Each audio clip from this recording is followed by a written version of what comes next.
Hi hello నమస్తే welcome to my channel. ముందుగా oil పెట్టి 2 పచ్చిమిరపకాయలు వేసి దాంట్లో కొంచెం కరివేపాకు వేసి బాగా వేగాక పచ్చిమిరపకాయలు చూసారా బాగా రెడ్ కలర్ వచ్చినాయి. దాంట్లోనే ఆనియన్ వేయాలి, 2 పాయలు ఉల్లిపాయలు వేసిన తర్వాత కొంచెం బాగా మగ్గనివ్వాలి. చూడండి బాగా మగ్గుతున్నాయి. ఇలా బాగా డీప్ ఫ్రై అవ్వాలి. ఎగ్ ఫ్రైకి ఇలా చేస్తే టేస్టీగా ఉంటుంది. ముందు బాగా ఫ్రై అవ్వాలి ఉల్లిపాయలు.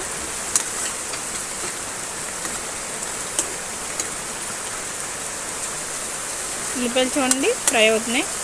దాంట్లోనే కొంచెం పసుపు, 2 టేబుల్ స్పూన్ కారం,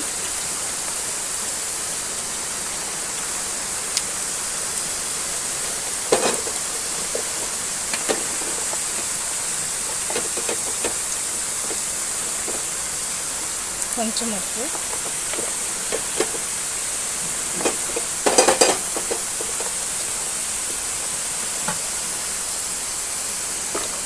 వేసి బాగా కలపాలి.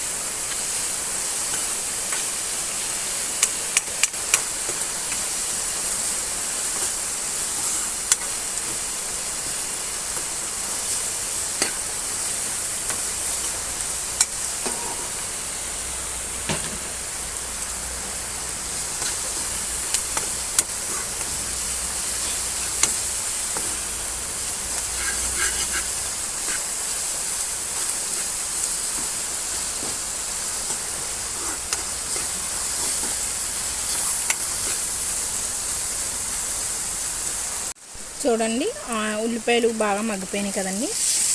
ఇది కొంచెం ఇలా తీసుకుని మధ్యలో కొంచెం గ్యాప్ ఇచ్చి కోడిగుడ్లు 2 గుడ్లు తీసుకున్నాను నేను. ఇందులో ఇలా వేసేయండి.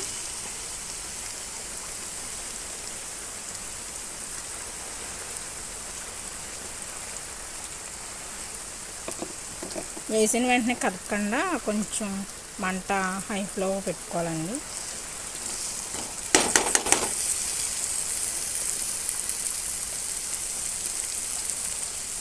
చూసారండి ఎలా ఫ్రై అవుతుందో.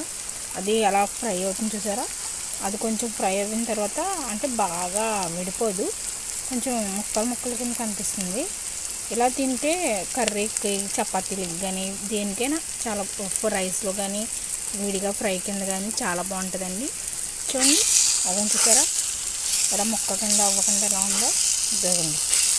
చూసారండి ఇప్పుడు ఇలా మొత్తం కలిపేయండి.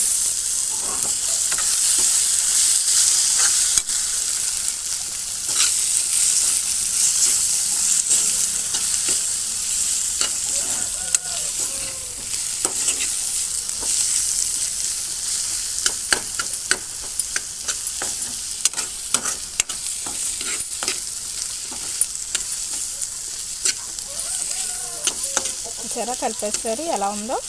చూడండి చిన్న ముక్కల కింద ఉంది చూసారా, పెద్ద ముక్కల కింద ఉంది. ఇలా అయితే రైస్లో కానీ ఇష్టం లేకుండా ఉన్న వాళ్ళు కూడా ఎగ్ని ఇలా చేస్తే ఇష్టంగా తింటారు. కొంతమంది ఎగ్ తినరు, ఎగ్ తినమంటే ఎగ్ వద్దు అంటారు. ఇలా ఫ్రై చేసి పెడితే చాలా ఇష్టంగా తింటారండి. చూడండి ఇలా చూసారా ఫ్రై 2 మినిట్స్లో ఇలా ఫ్రై అయిపోతుంది. చూడండి ఇలా సర్వింగ్ బౌల్లోకి తీసేసుకోవడమే అండి. చూసారా టేస్టీ ట్రై చేయండి ఫ్రెండ్స్, టేస్టీ ఎగ్ కర్రీ.